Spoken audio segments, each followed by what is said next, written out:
بسم اللہ الرحمن الرحیم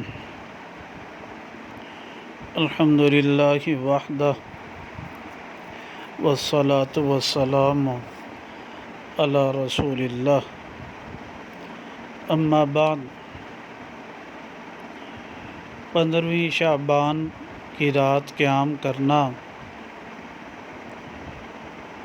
اور قیام کے بعد اگلے دن روزہ رکھنا یہ مسنون عمل ہے۔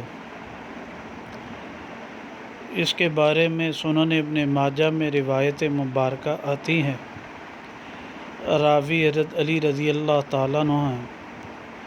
اس روایت مبارکہ کو حدیث کی مشہور کتاب الترغیب و ترہیب میں بھی یہ روایت مبارکہ ملتی ہے۔ اس کے الفاظ یہ ہیں کہ اذا کانت لیلۃ النصف من شعبان 15ویں شعبان کی رات ہو فقوموا لیلہا وصوموا یومہا، پس اس کی رات میں تم قیام کرو، دن میں روزہ رکھو۔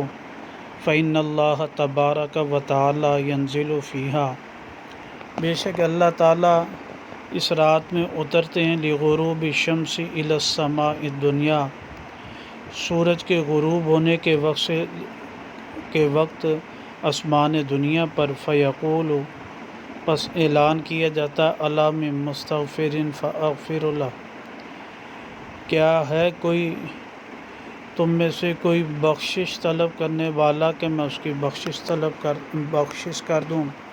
الا من مسترزق فارزقہ، کیا کوئی رزق طلب کرنے والا ہے کہ میں اس کو رزق دے دوں۔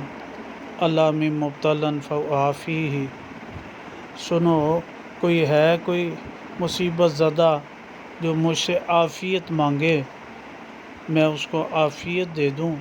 اللہ قضا غروب شمس سے لے کر سورج کے غروب ہونے کے بعد سے لے کر حتی یطلع الفجر، فجر صادق تک آسمانوں سے منادی ہوتی رہتی ہے، آواز آتی رہتی ہے۔ یہ حدیث مبارکہ ترغیب و ترہیب جلد نمبر 2 صفحہ نمبر 74 پر کی روایت مبارکہ منقول ہے۔ 15ویں شعبان کا روزہ مسنون ہے۔ اس کے ساتھ